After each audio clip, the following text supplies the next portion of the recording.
Welcome back to the Insiders. It's Matt here. Quick intro. This is an episode with Darren and one of his good friends, Gabe Davies.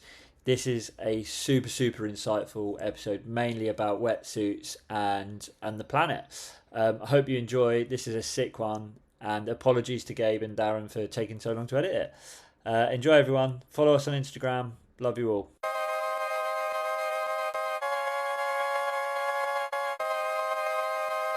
Yeah, So, did you how just are you, mate? Good. cool. I'm really good, thank you. How are you? How's Southwest France? Yeah, good.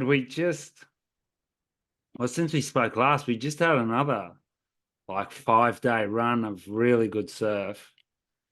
And around about 11 this morning, it turned and I think we're going to get smashed in a big way for the next 6 days. Yeah, okay. Does that mean you guys will get waves over the next few days or no? Not, it doesn't really work like that. Sometimes I think we can simultaneously have waves, but yeah, I think we're just totally different weather systems. We need a Yep. Scandinavian low pressure generally. Okay. And Am I I imagine am I right in saying I heard that you've got a place with ocean views yes, in the or northeast of sea England. sea views? Yeah, yeah. We sit on the beach like up in Northumberland, so it's north of Newcastle. Um, it's a sort of a beach break that's tucked around a bit. So it's probably a bit like your sort of Cap Breton-esque sort of sheltered beach break, but it does have its days. So it's sheltered on a sort of cross shore northwesterly. So when it's big and a bit cross shore, we get a sort of crew coming in to surf here, but quite often we're surfing solo or with a Okay. couple of kids from across the road. It's a super quiet beach. Doesn't pick up the most swell, but we had a phenomenal day probably like 2 weekends ago, which was probably the best I've ever seen. Actually, like really swell from the southeast, which is a sort of pretty rare swell for us, but it was a sort of long distance ground swell from the southeast, and it just lit up all of these waves that we wouldn't normally surf. And we had 4 days of it, so you could surf all of these different spots. What it was funny because you said to me in a message that you're more of a wetsuit freak than a board freak, and I understand that because I went there in that was before I met you. I went there in '97 and stayed in Saltburn Yeah, with Robbie, and he took me surfing, and I forget the beach, and he took me surfing, and he said, "Don't catch, don't catch the wave all the way in." And like I didn't really not understand what he was talking about, and I was like, yeah, and I was caught it all the way in. I didn't have a hood. I had to do, like a million duck dives to get back out. yeah. Or maybe I had a hood, but either way, on the face, and that was in September. So we're like February. What are you in, a 6? Yeah, the water's like 7 degrees, which isn't, it does, it's a pretty mild winter actually, so it can be a lot colder. But this is typically the coldest few weeks of the year. Like this sort of February, March is the coldest weeks of the year, pretty much. But it takes a while for the sea to warm up, even. Yeah, okay. That's the same for us. It's the coldest it is now, but us being relatively lucky in warmth compared to you guys as a doc. I Quite think tight with the that system. I think I'm past the worst of it down here, Well, it has been a really mild winter before Christmas. I'm hasn't like, it? this is never getting cold before Christmas, and then yeah, it has got cold. Like just like right now, it feels we were in just tonight. It was a small little swell. It's pretty sharp. Like it feels pretty sharp when you're getting slammed. Or say if you're in big waves and you get hit by a big cold wave, it can really like knock like 20 minutes off your surf. You can get blitzed and you get drained. Is It's that really quite because you bad. get water inside the wetsuit? I think so. Like if you get one big flush, it'll kill surf time without a doubt. Yeah, it does, doesn't it? I Or, mean, or back to back slamming. It's probably like with you, like all those duck dives you got to do in France. If you're not playing with the rips correctly, yeah, it can drain you. I try and explain that to a few of my friends back in on the Sunshine Coast, but they just don't really want to know about it because it just sounds so scary to them, the cold. Yesterday on top of that, I had an easy surf at Kitari Yeah, yesterday. because it's easy. You just paddle around. Huh? I feel like I saw a photo of you like just cruising there on a Robert Vaughan, like beautiful board. It looked Yes, potentially, yeah. It looked. and it It's was it was dreamy pumping. down there, isn't it?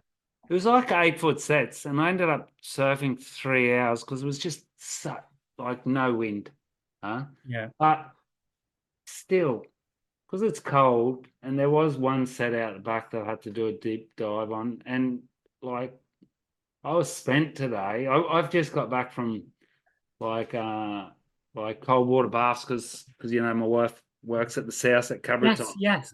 It's almost like a sort of recharge. So you have a Yeah. sauna, an ice bath, and a full like deep clean of the soul. Have you got any sort of have you got any sort of body recharging things that you've got into in your middle age? Sorry. Don't be sorry, it's all right. Everyone's allowed to have a dog.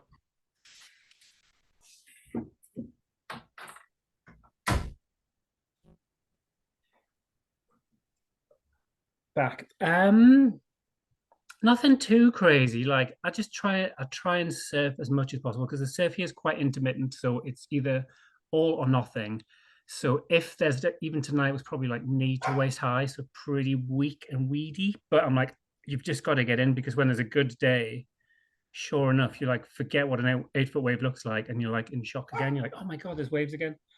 And if you're not sort of paddle fit, you just those days you're going to miss the best of those days, aren't you? Yeah, exactly. That's the biggest thing I noticed as well, and always have, is there's no better training for surfing than surfing. And surfing, yeah. So did you, another thing, we'll get into a bunch of other things, but did you watch any sunset over the last few days? I did, yeah, I did enjoy it. I was a bit on off with pipe. I went a bit off, when they cancelled the contest on the big day. I was just, I'm over this. Weren't we sorry, all? I get rid of the dog quickly. Do you mind? Yeah, no worries. Sorry, that was well annoying. Back. What's your dog's name? Shaka. Shaka. Can't get He's corny. like growling and grumbling. I'm like, he's going to be quiet. Like, he's certainly not quiet. So yeah, pipe. I watched. The girls were amazing. The women were amazing. Sunset.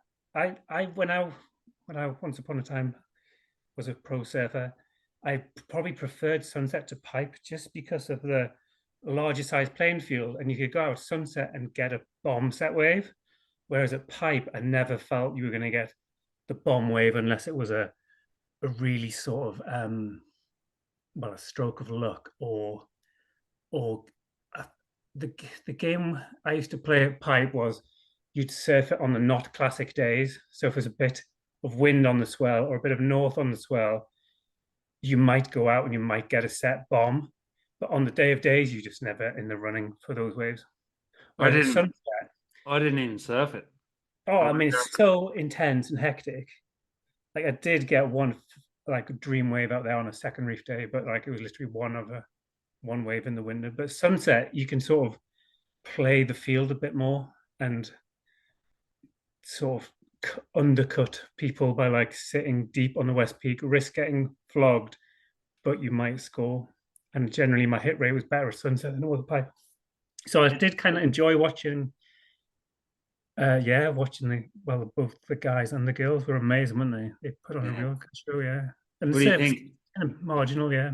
What do you think about Jack Robinson? Has he got some sort of mystic magic wand? Superpowers. It's amazing, isn't it? I don't know. Like some people just connect with it. I know, like Kelly just hates sunset, like notoriously hates sunset. But then he never put the time in, and he lives down at pipe. And he said pipe all the time. He never put the time in, but. Jack, because we used to sponsor him with boards and stuff, and I remember when he was a little kid, he used to come there with his dads, and I remember like seeing, because he'd read it on Surfline and stuff, and he'd stay there for 3 months when he was 10 or 11, and he won like junior Hawaiian comps at Sunset, so that was like when he was 12 or 13. So I don't think it's a secret that with that much, practice and not even practice, just exposure. Yeah, it's time in the spot, isn't it? And seeing what's possible. And then the way they're surfing it on this, they're all riding like 6.4s and stuff, like really small boards. Yeah. Like I was like, take out the 8.0.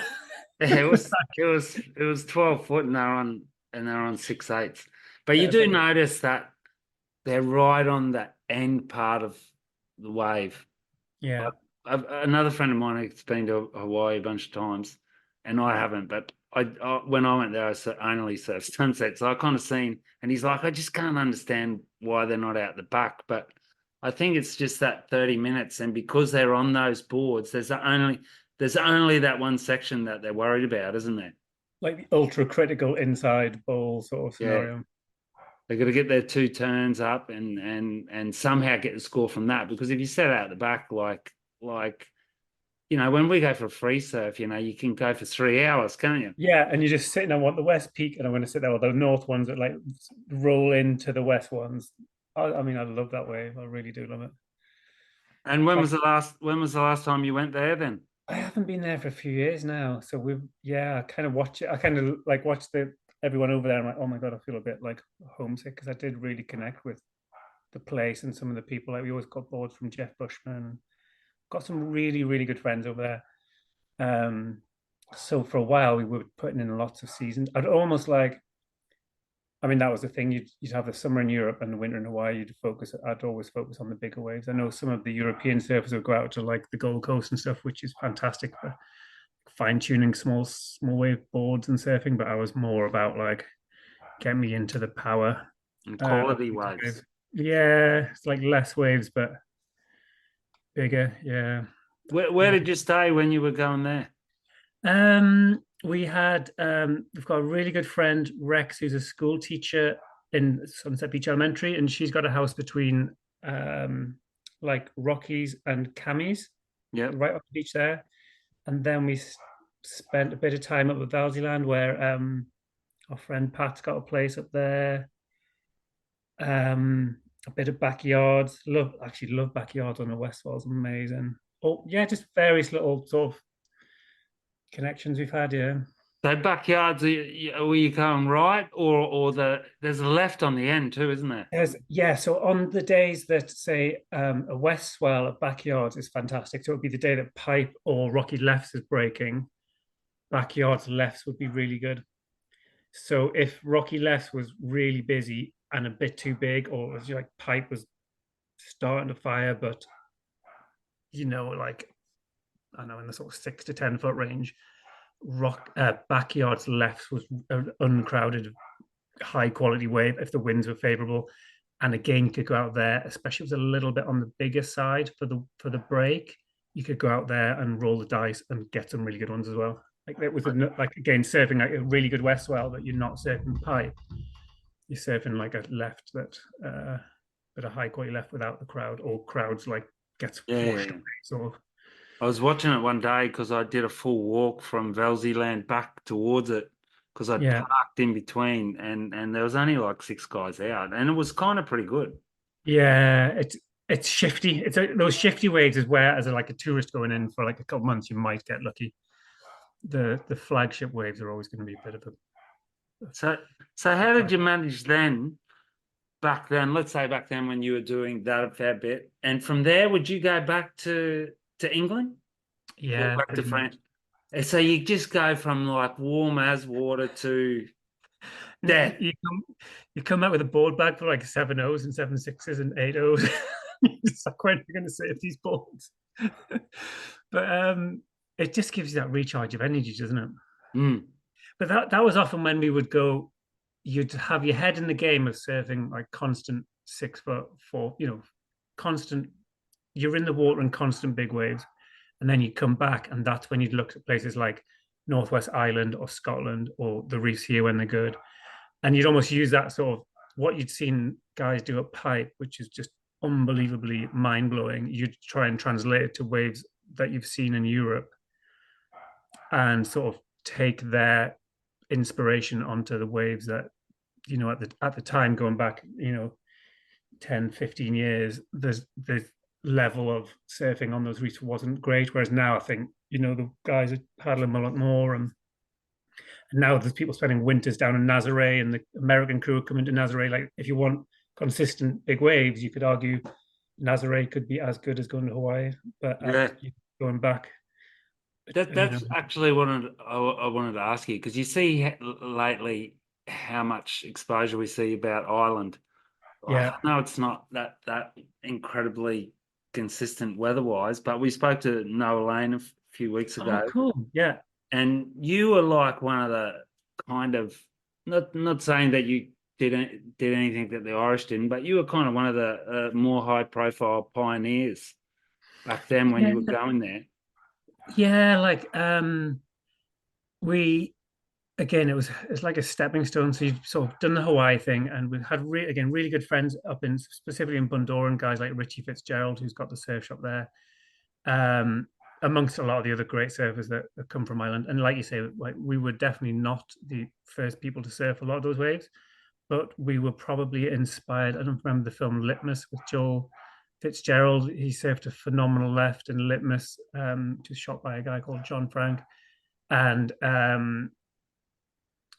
again, it's like seeing what you've seen in Hawaii, but translating it to those reefs, which are, as we all know now, like I think was it last year, Nathan Fletcher's best two waves, the left was in Ireland and the best wave right was in Ireland. Blind. So guy that's gone on a year-round slab tour of the world got his best two waves left and right in Ireland. I mean, that's off, and he's, that's Yeah, like, it's crazy, isn't it? it's crazy. Like the best two waves in the world were basically arguably ridden in Ireland last year. So would you go over there for a swell, or would you go over there and stay for a few weeks? I haven't done recently, but back when I was traveling a lot, yeah, that's what same thing. We'd go there and sit there for like all September, October, and then probably again in the spring, or possibly go over some of the biggest waves we had when midwinter swells, the same swells that probably would get like Balhara or Thurso or even Nazare now. Those giant swells would be like the Mullockmore days would be similar. So I think I could probably hit Mullockmore on Monday, then we'd probably hit you on Tuesday, then we'd hit like Nazare on Wednesday. It'd be that sort of swell would like, depending on the angle, that's how it would like resonate out. Did you surf Mullamore then? Yeah, so I think there were a couple of people that surfed it before us, or the Malloys. Myself and Richie sat on the cliff, and the Malloy brothers were shooting the film Thicker Than Water, and they'd hired a jet ski and they did some like really early tow surfing. I think they tried to paddle it kind of unsuccessfully, and it was in the, I don't know, 10 to 15 foot range. And both myself and Richie had sat and watched Mullockmore breaking as big as it gets. It doesn't close out. It'll handle anything. And we watched the Malloys, and they were like, that proved to us it was doable.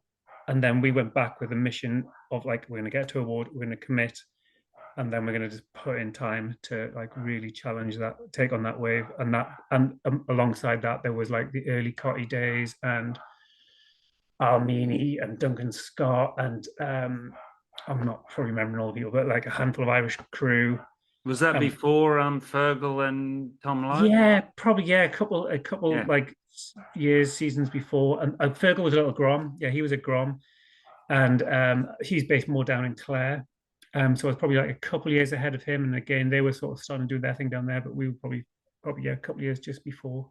And we were super ropey. Like everything was trial by fire. Like jet ski was terrible, tow boards were terrible, equipment was terrible. We were the only people out. We'd go out on the stormy days just for experience, and a fishing line would get caught in the impeller, and you just swim in this jet ski in, and utter carnage.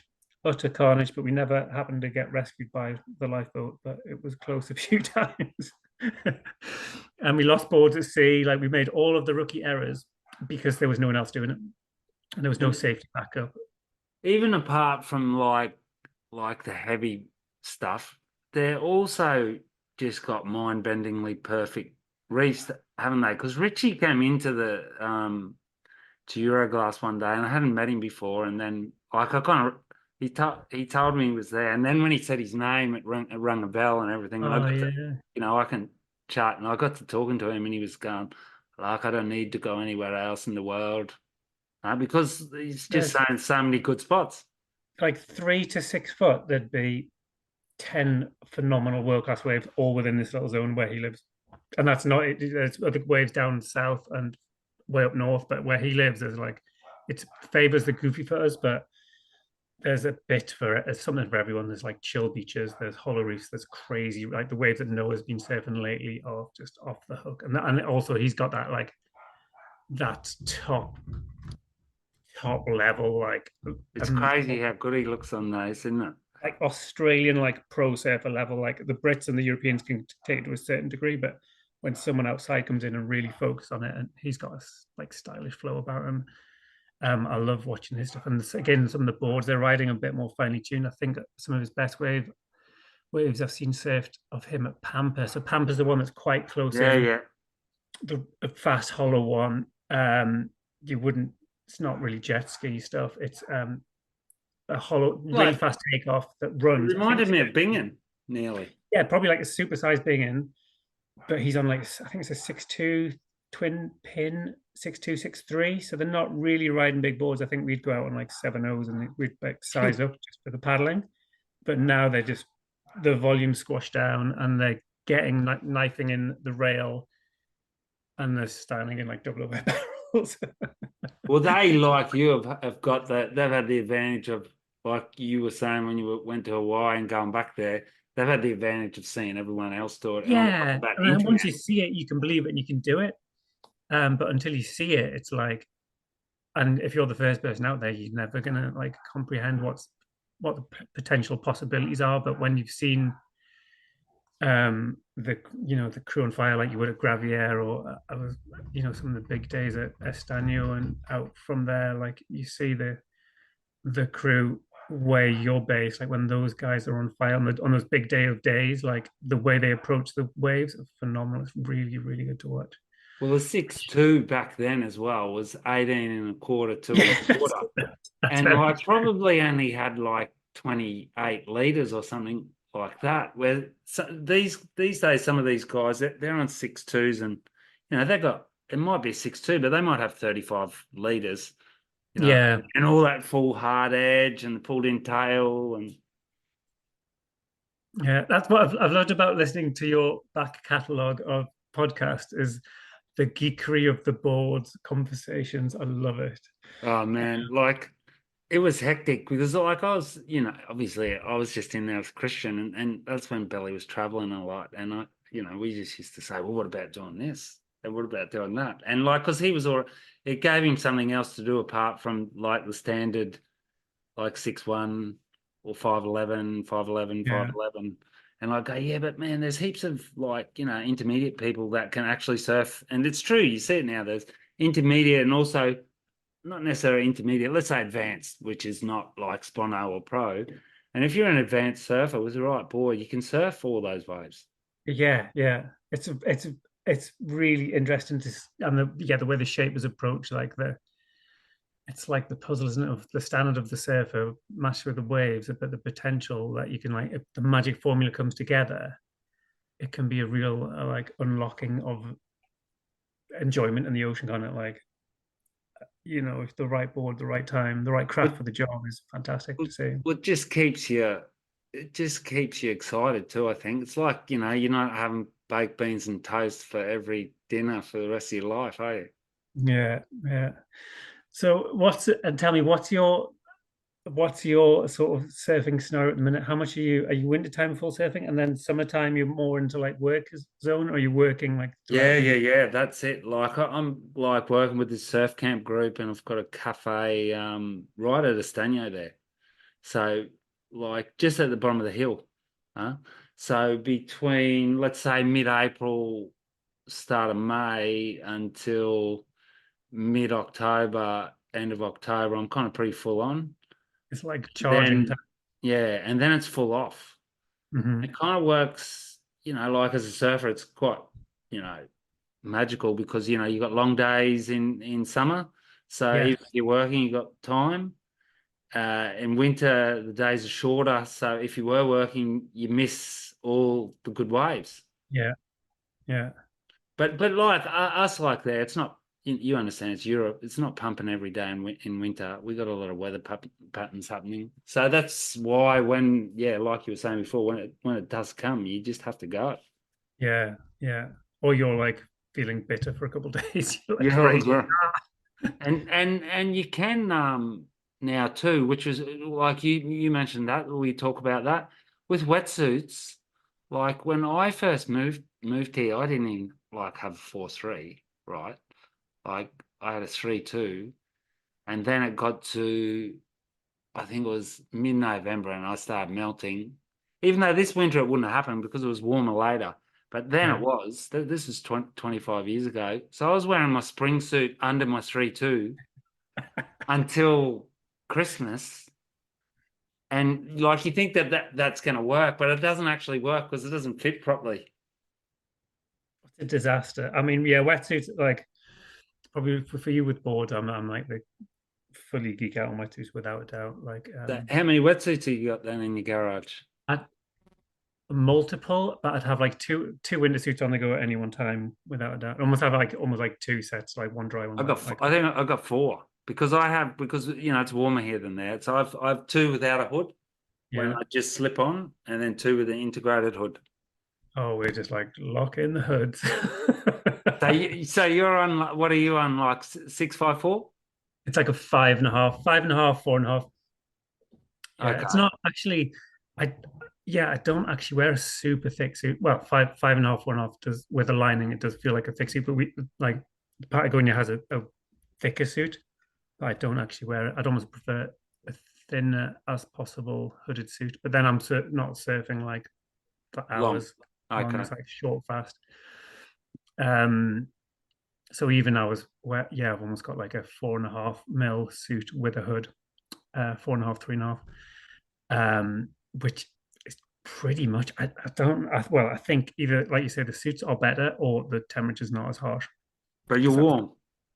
yeah, pretty good. And then if you've got like a good like boots and gloves to go with it, like imagine your boots are leaking, it's game over Yeah, really quick. yeah, yeah.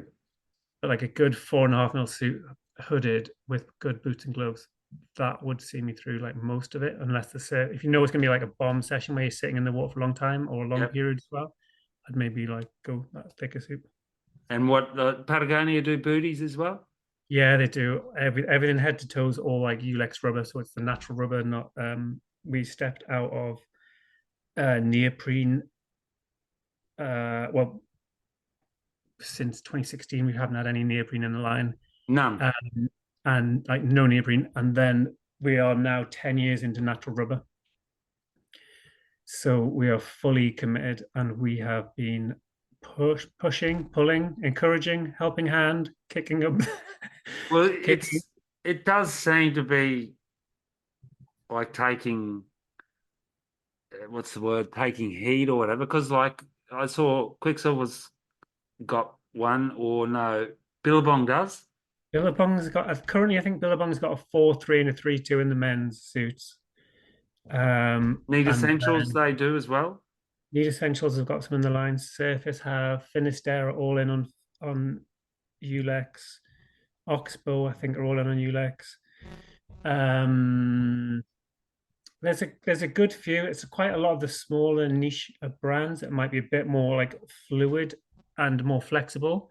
They've been more. There's been more uptake from those brands than mainstream uh the mainstream brands. And you didn't notice, well, even if you did, you didn't have a choice because you're with the company. But in honesty, you didn't notice lack of warmth. Oh, temperatures, yeah, it's same, Not an issue. yeah. Like I not like I always used to say to people here, like, because I go straight into a 5.43 by the time it hits mid December, and I just figured that the warmer I am, the more flexible I am. Anyway, yeah, kind of, yeah, like a bit, yeah. It's like it's honestly, it's like it's you wouldn't know the difference. You wouldn't know the difference.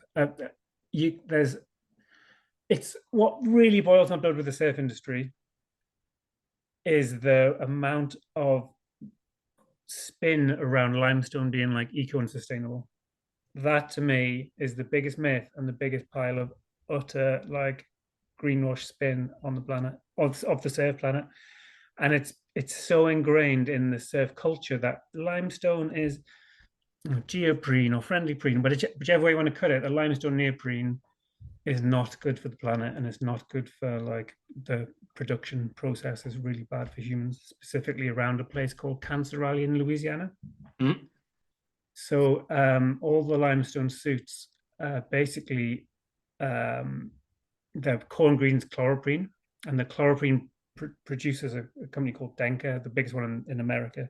There's other chloroprene getting produced elsewhere, but by and large for the surf industry, it's either from Denka in Louisiana or the Omi factory in Japan, which is also owned by Denka.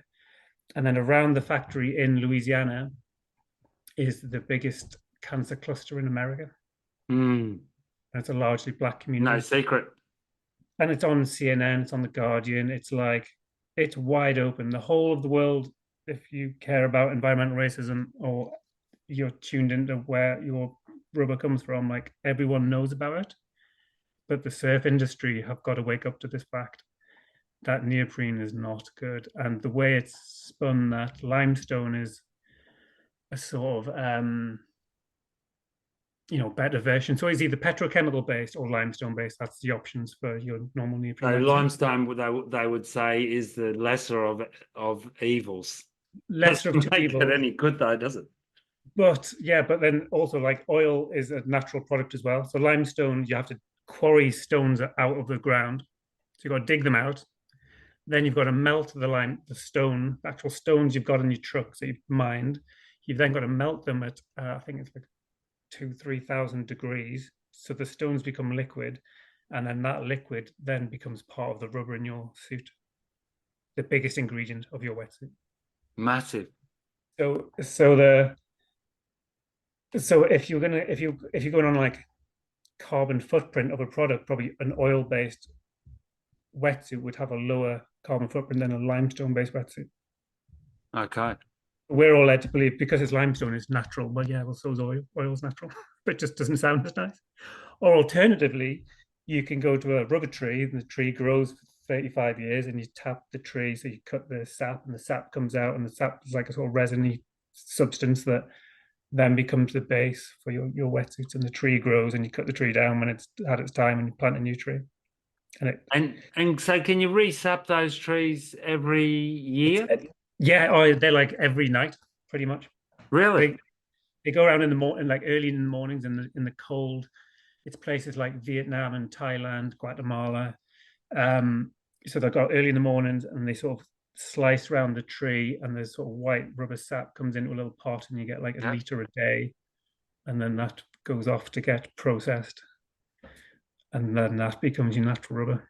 And then the rubber sort of plantations would be one word for all smallholders that have rubber plantations. With the Patagonia suits, they're all FSC certified, so it's not just like cash crops for rubber. It's certified rubber farms, either smallholders or larger scale. So the rubber's sourced correctly because there's a problem. In the same way, palm oil could be like stripping rainforest. Yeah. For palm oil, it's the same for rubber because natural rubber is used in things like airplane tires, surgical gloves, condoms, like all the things that are zero failure. You use natural rubber for. It's the best source of rubber on the planet. So yeah, all the most important things, it's natural rubber. Like a synthetic rubber will not perform as well as a natural rubber. And would that mean that it would encourage planting more trees because you'd need it?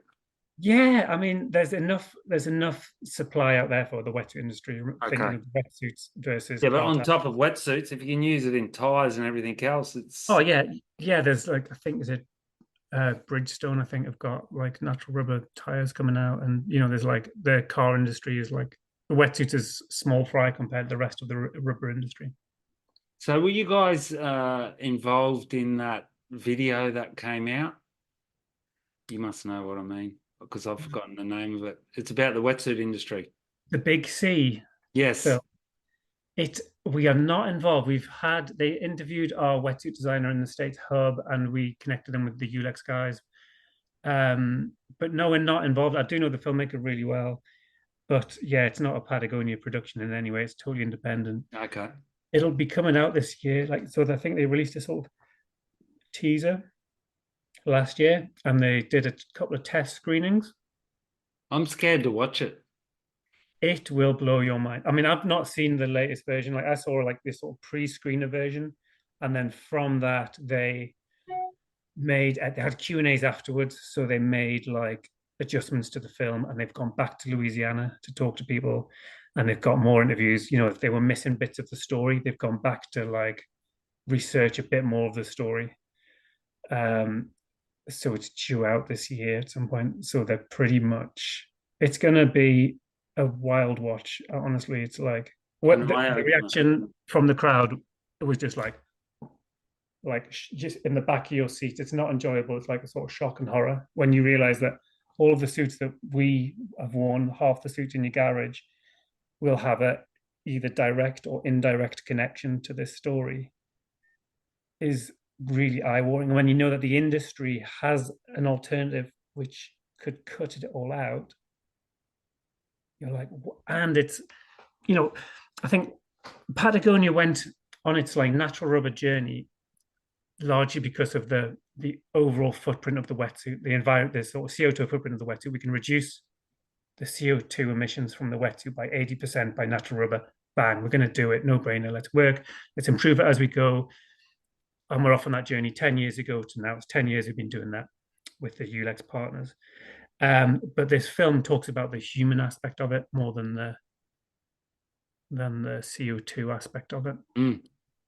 Yeah, because it's causing, which I read back in the day, a book called Fast Food America, and it was more about these Mexicans that they brought in to work in the massive big cow food lots, and the big problem was kind of they had to chainsaw their heads off every night, and these guys were like heavily traumatized.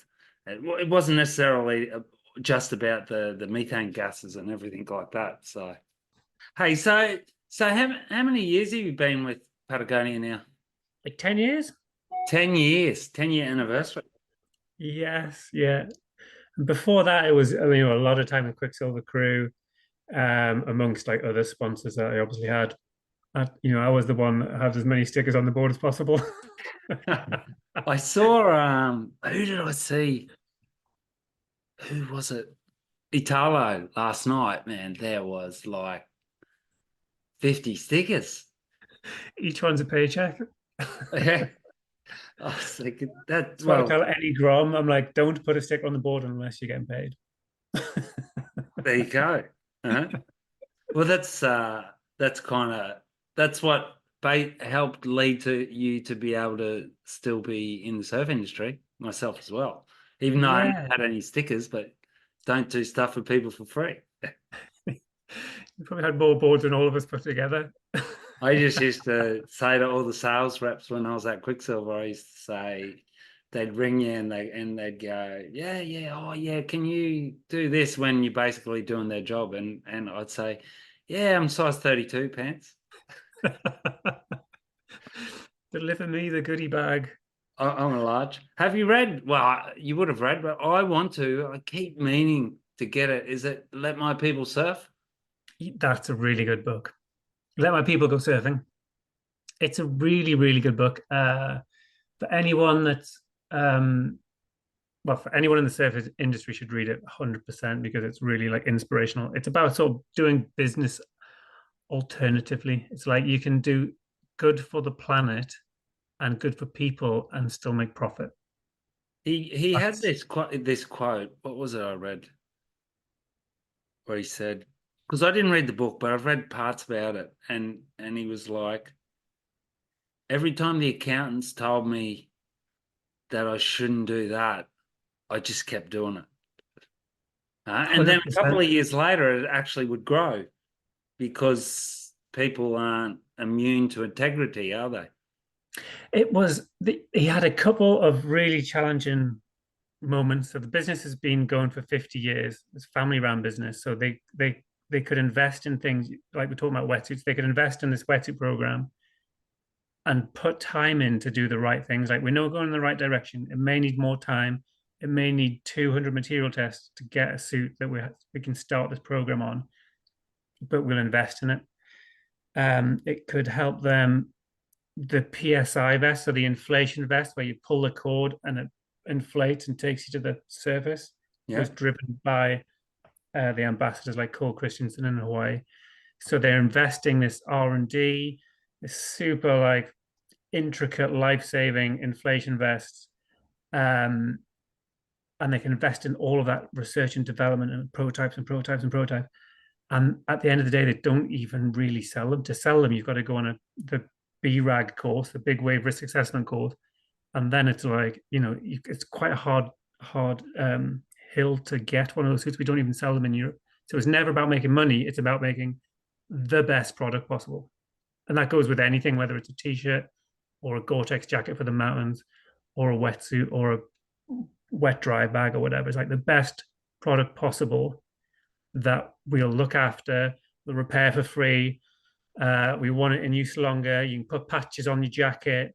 You don't need a new one. We'll replace the zipper. Like all of that, like the best product you've got is the one that you've already got. You don't need all these new things. It's like get one thing good and stick with it. But there's those crossroads in the business when you read the book, or I think it's on audio as well, like if you're like in the car and you want to listen to it. There's moments where any common sense businessman would say like, oh, we can't go 100% organic. And he's like, we are going 100% organic with our cotton. You guys figure it out because that's what we're doing. And the t-shirt prices go up. We'll never sell any. We'll never sell any. We'll not make any money on it. We'll not. And every time he's stuck to the true course, it's always been better for business. Really pioneering in recycle. The classic like 80s outdoor fleece that was the original like outdoor thing, which everyone has now. Recycled fabrics. It's really, really like original pioneering stuff with recycled fabrics and cottons and regenerative cottons, and all of those products are amazing when you dive into them. Well, that was the thing that I liked the best was when I because I researched it a little bit. I remember when you started working with them just because I saw it in the circles and I thought that's a cool company because I'd seen the stuff about him and I watched I'm sure I watched a film where a couple of guys went down there and they went surfing somewhere. I think one of them was a climber, Mike something. The company was born from the mountains, really. It was like, so Yvonne was a climber, and where you traditionally go up and like hammer into the walls, and it would damage the walls that they're climbing. So he created the metalwork that goes into the rock face, but you can remove it, so you can climb the mountain. That's what I read. And you can take it back down, so there's no permanent damage on the place. You're protecting what you love, basically. And then in his off season, they were in Ventura in California, so like north of LA, north of Malibu. And in the off season, obviously, like they surf that season and they climb in this season. So loads of the company, as much as it's in the mountains, I think the surfers think it's a mountaineering company and the climbers think it's like a surf company. It's like but there's a mix of, it's about people who just want to protect, whether it's trails for mountain biking or running or skiing in the winter. The winter seasons are getting shorter and shorter because of the climate change, climate crisis, or the surf that we obviously want to protect. And so one of the really good projects I worked on last year was a really big ocean campaign that we launched. And it wasn't specifically surfing. It's more about, I guess, as a surfer, you're on the sand and you look out to the horizon. And, you might do a little pick on your way back up the beach. That's like, we can all pretty much, that's what the minimum thing we should be doing. It's achievable. But that's like literally the bare basics of it, isn't it? Like what we should really be looking at is not protecting like our like beach. It should be like from all of the ocean that goes out to the horizon and beyond and everything within it. So the campaign was all about the most damaging fishing in Europe, so that bottom trawling fishing. So the big I saw your little video post on that. So it's like that is ultra destructive fishing that goes, the nets go down the ground and they just ravage everything. And the environmentalists that we speak to about, the full-on experts in this field, they're saying like it's like going, if you want to collect some mushrooms in the forest, it's like cutting down the forest to collect the mushrooms because it's so indiscriminate.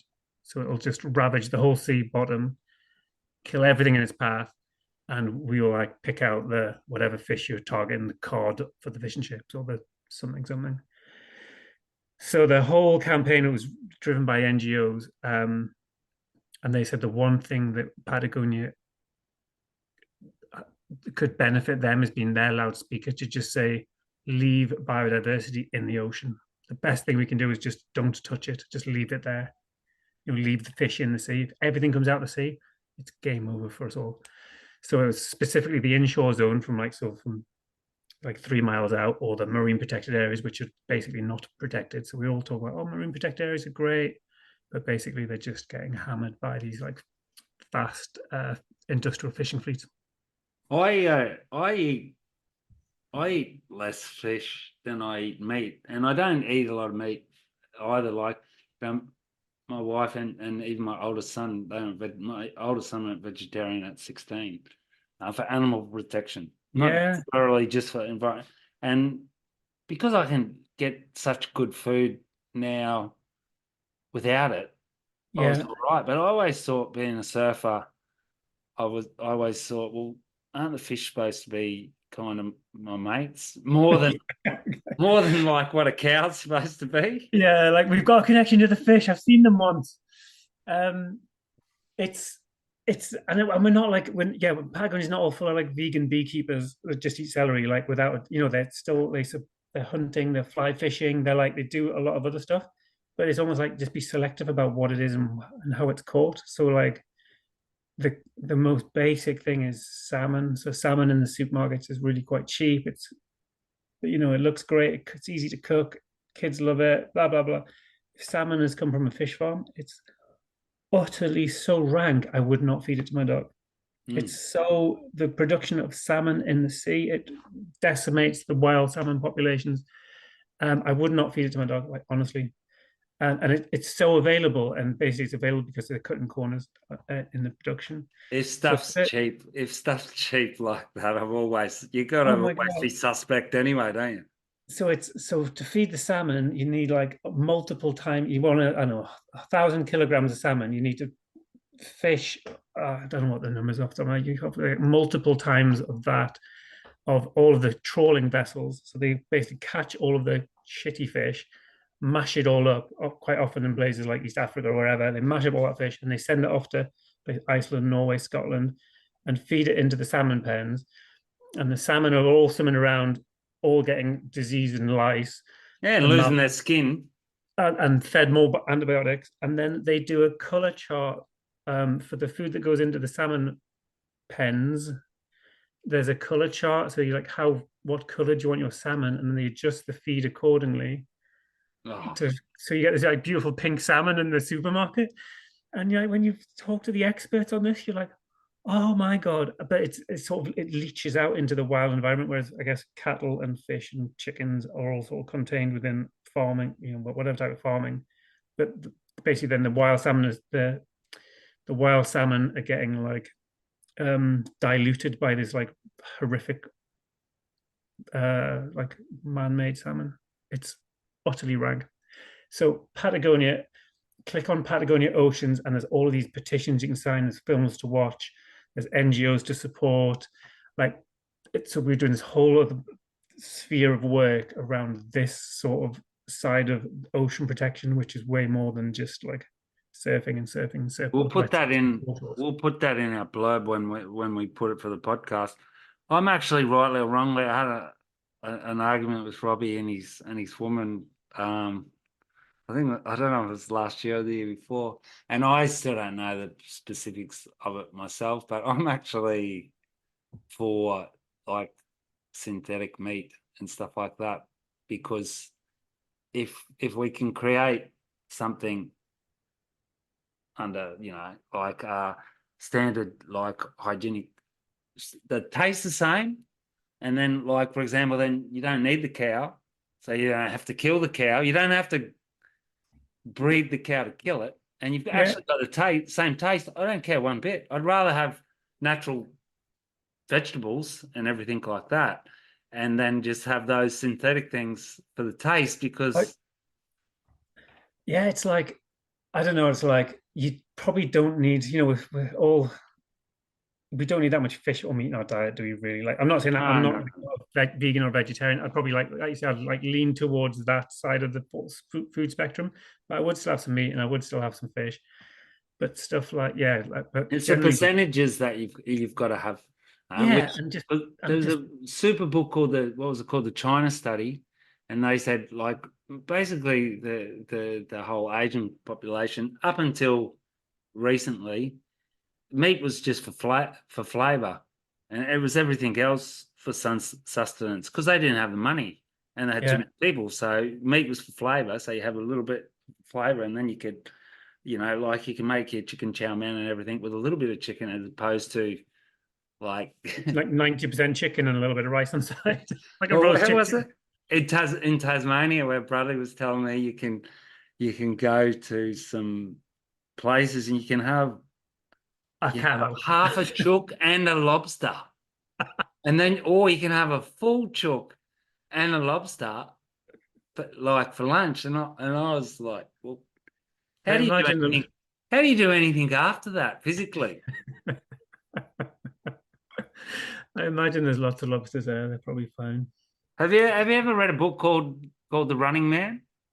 No. I'll send you a link because I was talking with Paul Evans because I got that for Christmas, and they were saying because men like I used to wonder because some people are told that we only should have meat, other people say we only need vegetables. Like our teeth are actually more for grains and vegetables because we don't have the incisors for meat and everything. Yes, yeah, yeah. But in there with the evolution of man and everything that they studied, they did see that we did eat meat and it helped develop our brain and everything. But because they'd run down an animal, like because we've got more endurance than an animal. They don't have like skin, so they can't handle the heat so much. Ah, right, But they right. were like the hunters who would run after the animals also realized that if they ate the meat, then they couldn't hunt. So they just had it every now and then because they Yeah, realized that they had to like be on the veggies and the lighter stuff, or they wouldn't be able to get the meat. light is fast. Yeah, yeah. I So it was like Paul. Paul's like high quality vegan, isn't he? yeah, He's yeah, yeah, really good. He's really good. and has been forever as well. But if you need proteins, there's stuff like mussels. Like the mussel farms are super low impact. So you have mussels on Okay. roads, and it's like super high source of protein. You have no chemical input. It's water filtration in the sea. It adds biodiversity to the surrounding seaweeds and little fish and mini fish and big fish. So stuff like mussels, super sustainable So we're as a cool to source go of to protein. Shamanese. Bring it on. We were afraid. We were afraid. We'll free all the way. So Hey, it's just like it's just being aware, yeah. another thing then, because we were talking about the wetsuits, and I wanted to talk to you because we've both got sons the same age. So if your son, we said that if your son was to go surfing up there, he'd need like a 10 mil wetty, wouldn't he? He's got a 4.5 mil hooded suit with Okay. gloves and boots. Yeah, but yeah, it's tough up here in the winter. It's dark and it's cold, so it's pretty brutal on little people up here. So what age did you start surfing then? I was about 10 or Yeah. 11, which when you think of the kids now, it's quite late, isn't it? But I went in all guns blazing the minute, and it was with the wetsuits that was a trouser. So for people that don't know, I was born in '75, so I started surfing when there were no surf shops in the UK. There was no surf report. There was the nearest surf shop was in Cornwall, like 7 hours away. Blocks of wax had to get like driven up, and get blocks of wax were like exotic things. And the wetsuits it was an old dive wetsuits, was a pair of trousers with like a really high waist, and then a zip up to the neck with a V neck and a collar on it, and then a beaver tail that would like clip into your under your trousers and into your like waist. So this like horrific wetsuit. We used to wear like marigold washing up gloves on because you didn't have wetsuit gloves, and then we'd put a scarf on because of the V-neck wetsuit. The water would just go straight in the V-neck wetsuit, and you put a woolly scarf on to stop the water going down your neck. It was just like, but what else could you do except like that was the wetsuits and that's what you did. And myself and my older brother, we would we had one wetsuit between us and one board, and it would be the first person who could get home from school first could get the wetsuit on and dive in the sea before the other one. so, Heavy.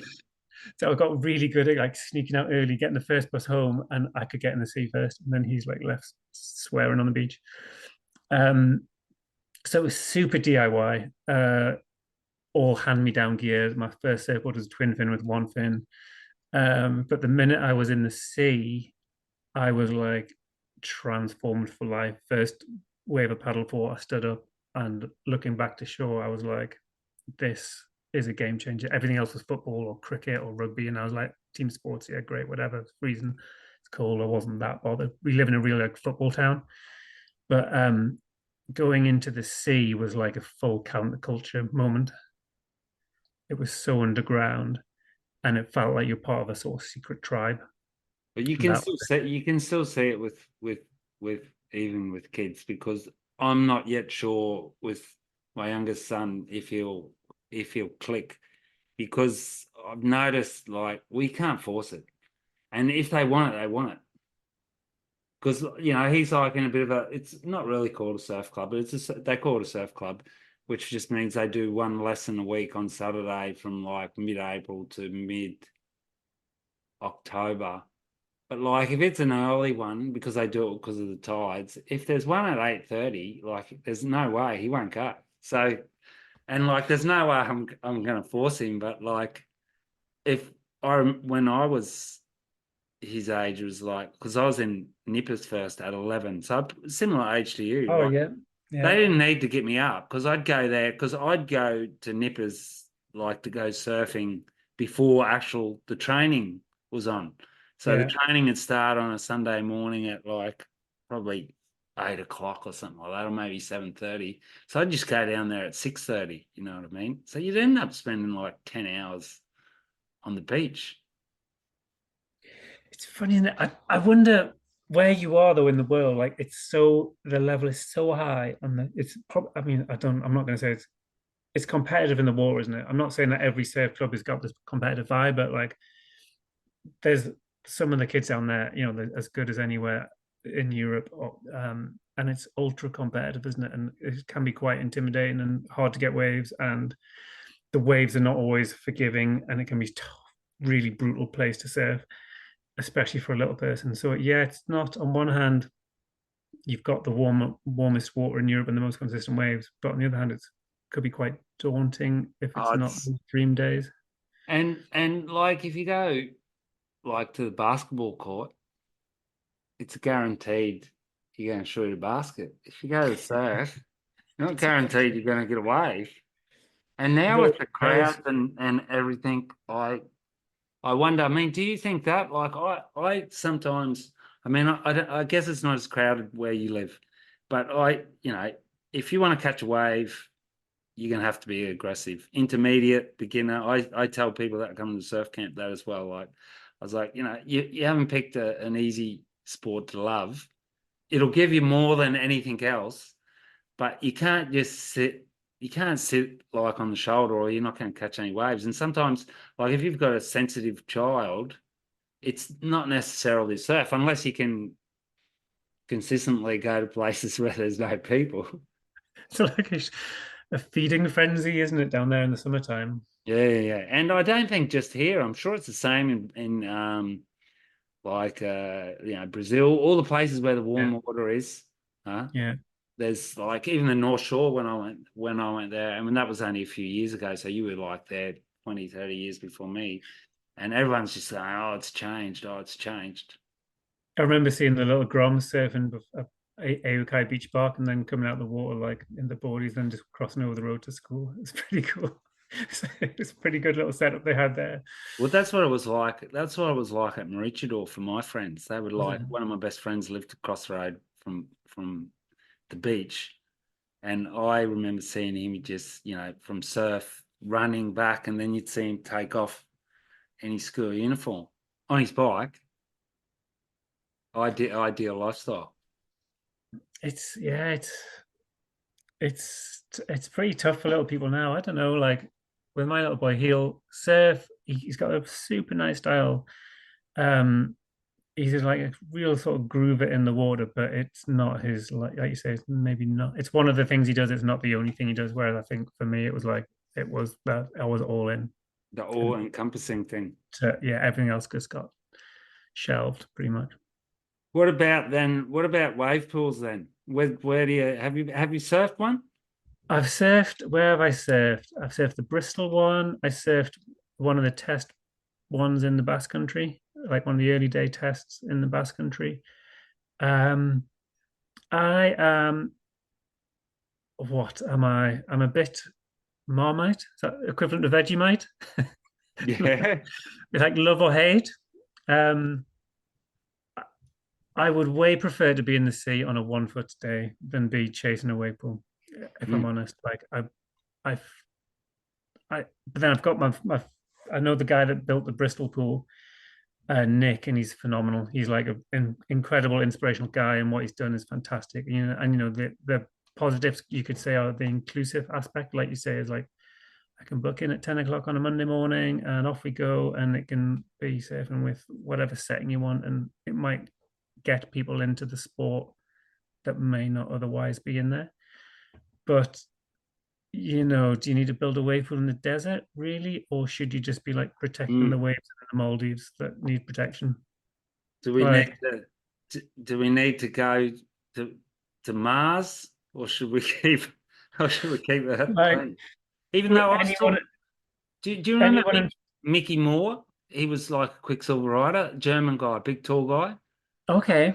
Yeah, he's one of the founders of it's the O2 Surf Town in Munich. Oh, Munich one, yeah. I haven't heard so much about that or how it's set up because it's not a wave garden, is it? It's a different tech. Yeah, it's own tech, and I was talking to him a few times about this, and I'm kind of on the fence as well in environmentally. Like I don't necessarily think it's an alternative, but like for places like that where they've got a surf community, if that means that surf community then doesn't travel across Europe, it's actually less carbon footprint. That's They're losing electricity from right near there. yeah. And so, I mean, we'll see. I don't think you can stop them. So the fact that they're using that, and when you look at it like that, say, like, oh, does my telephone falling? Just say there were 6 people that didn't take their car for the weekend and they went to the wave pool. There's so many ways to look at it. There's in the UK they're talking the Bristol is a beautiful setup. Like it's a same thing. Like I'd way prefer to be at the coast surfing an ocean wave. But if you drive past and you're like, hey, should we stop somewhere? And you want to call in, you're gonna have a great like session at Bristol. It's interesting to see the space and it's beautiful cafe and the whole setup's quite amazing. And engineering wise, it's phenomenal. But they're talking about one in Edinburgh, Birmingham, North London, the one in North Wales, Snowdonia, kind of got shut down because it was that early first generation that didn't really work. Or it was like wasn't a good performance wave. And another one on the south coast. I think there's 5 on the cards for the UK. Edinburgh. Edinburgh. You think they can interest people into it there? That is getting dug out. It's getting built in a quarry. It's like incoming. It's getting like construction is happening. Already. So it is on. It's on. It's on. There's other ones that are rumored, but this one is on. Yeah, they're digging holes. So is the WSL going to be bought out by a wave pool company in the Middle East? Like I heard another rumor about that. Oh well, yeah. Imagine. I don't know, but then, yeah, and then I think from the surf industry perspective, I'd heard this some. I'm sitting on these like panels of surf industry meetings and stuff, and they're like, wave pools are the savior of the surf industry because it's going to open up, like you say, it's opening up Munich and London, and the only way we're going to get more surfers is if we go to the population centers. It's going to save the brands. But I'm like, we've got no one's that far from the ocean. Let's save the ocean first, and when we've got that after. I'm not sold on that at all. I think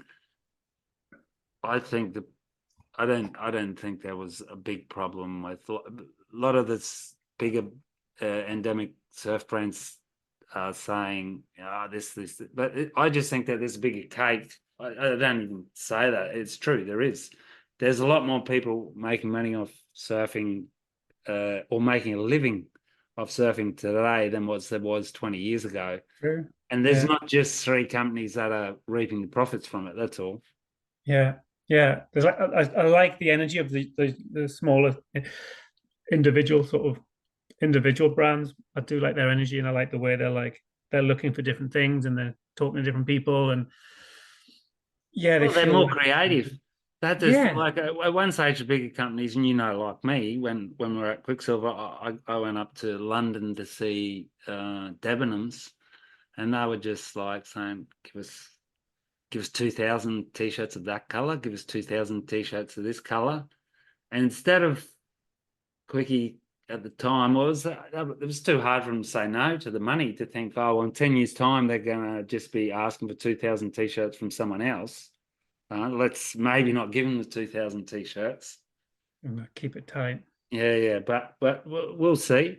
So do you think, because I mentioned the WSL then, are you for the finals day or not? Oh, I'm all about like the final at Pipeline. Like I'm all about that. Like I'm like I sat on the beach once with Didier, who I was listening to his podcast the other week, and he was filming his son Sam on a wave, and it was at Bourdain, and Sam had done this like phenomenal like bang bang bang bang bang to the beach. I was like, I was talking to Didier, like, well, that's a 10-point ride, isn't it? And then Sam came out to watch it, and then Didier, I was listening to Sam and Didier have this conversation, and Didier's going, he thinks it's a 10-point ride, but he was around when it was like best 4 waves to the beach. He's from the 90s. What do you think it was? He's like, oh well, yeah, it's probably 6 or 7. And basically, like the way Didier spoke about it was like, I can't pretend it's more than it is, because next week he's in Huntington surfing against whoever, and what I thought it was a 10. It's like, well, what the Medina would have done, he would have done this, and this. It's a 6. And it was like the best wave ridden all day on that sandbag. And it was like a 6 because the scale is now so high. So when I think of the World Tour, and I'm going back in time to when it was like Kelly and Rob and Ross and Taylor and Shane and all Pat O'Connell, like all of that crew were they were really good friends. So I was fully like hooked into that world really quite tightly. And I remember sitting on the beach with, the day that Kelly and Andy had the showdown at Pipe, and Kelly lost. So we were in the full-on Kelly camp, and it was brutal, but like that's the showdown. It came down the last heat of the last event of the year, and whoever like won and lost won the title. So yeah, I mean, it can't get better than that, really. Like that sort of the format where it's a trestles wave is only going to suit a trestle. Well, I guess the trestle surf is not the same as a pipe surfer. So, and also, but then also I like the way that it takes the sort of year into account versus it's all roll of the dice on the last day. I don't think it's necessarily sustainable to do it how they are. I mean, if you just completely disregard your core fan, I don't know. I think I heard last night Randy Warwick say on the Sunset commentary, he said, yeah, it's kind of weird how it's at the start of the season, but it's pretty cool. And then he kind of alluded to something that maybe, or you know what I mean? I was thinking, is that a rumor that maybe this is the last year like that? But I guess we'll see. But like how many years, and not even anything about trestles, because I thought the first year they did it there, like for a kid, there's nothing better to watch as well. Up to 30 from trestles, because they love the tricks. But you've got a full like range of surf fans now up to our age and even older than us. And if they were able to change it up each year, but being able to find somewhere where it was accessible. I know, like it's easy for us even to criticize it, but it's an incredibly hard thing to even get 4 days good somewhere. Yeah. I don't honestly. I don't know whether it's the format or the because I'm not so connected to the surfers as I was. I do feel quite disconnected from that world tour. Like, if the waves are firing at Chopes, I'll watch it. Or I remember a couple of good days at Super Tubes, which is quite an early season, isn't it? Super Tubes, or anything where it's like on the line, like 6 foot plus kind of crazy waves and unpredictability. That's when I'm really quite interested. If it's that's where I would sort of tune in probably, or tune out if it's not the case. So if you see it's like 4 foot and light on short trestles, you're not going to be. And guys, I can't do it.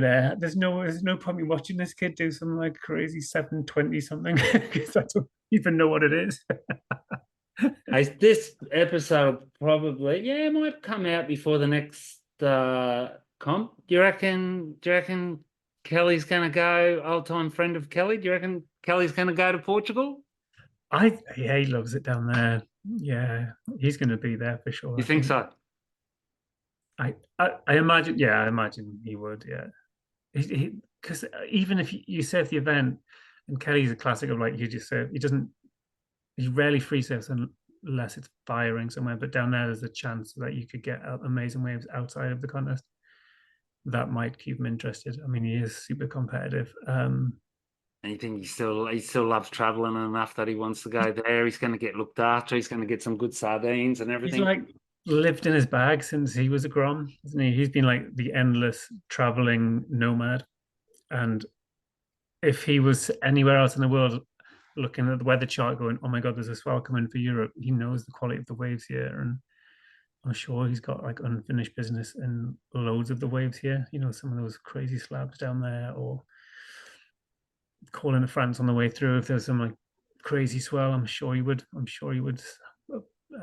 call in. He got through. Well, he got through his first heat the other day at Sunset, and honestly, that second round in Big Sunset was on Sunday. Anyone could have got through. Like, I wasn't too stoked they ran it that day because when you saw how good the waves were the last couple of days, but I was trying to work out. I do understand they had to get it done, and also people complained that they didn't surf the big day at Pipe and everything. Yes, but it was most probably the same thing, and it would have been the same thing at Pipe too, wouldn't it? On the big day, if the big day, it's just a crapshoot. There's been, and I guess with Pipe, there's been a lot of like quite serious injuries there this year, isn't there? So it is probably like a liability. That's what I thought. There's been a brutal run, and they're not just like. There's always been serious injuries at Pipe and fatalities, but it was probably the level of surfer that's been taken down this year seems. I don't know. I feel like there's no talk of Joe Shianka coming back yet because he got the head knock. And some other dude fractured like I don't know if it was his pelvic bone and his hip bones in a few places. That's a long-term injury. Yeah. Like, how would they have done if that had happened to one of the girls? Oh, one of the girls. Because the girls had such an incredible day. So it went good that way, but it could have easily. Yeah. You know what surfing's like. It can be incredibly dangerous. I feel like this winter's almost been like the highlight was the women's been the highlight, isn't it? To me, like the standout, the turn at Sunset last night and the finals at Pipe, like that. It's fantastic to see, isn't it? It's like really good that they've shone more so than the guys. That's it. I mean, I love seeing like John stuff, whatever, but they were nearly, for me, the two most memorable ways was Molly's left and Betty Lou Sakura's right. Really good, like really good. Like what waves of the winter have gone to the women. That's fantastic. Hey, so we've only got a couple of minutes left, and my good mate Matt came up with a new little thing that we ask our guests because we're linked up with Simple, which is a new UK brand wetsuit. So what's something in surfing that lately you've looked at or thought about, something that you can do, keep it simple? Putting you on the spot. Keeping it simple in surfing.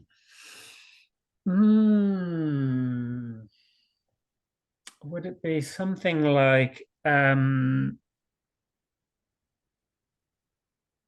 I would say just sort of simplifying your quiver. So it's like you're not overthinking things. You're almost grabbing and going on whatever you're like, you could geek out on. I've listened to your geeking out on the fins and the this and that and everything else about your boards, but I'm just like, I've got this board that I trust and this, the suit that you trust, and keeping your gear in play longer. Like, don't keep striving for what's down the road of the next thing. It's almost like try and like contain what you have and keep it simple that way. I'm backing it. Declutter your life and simplify your life.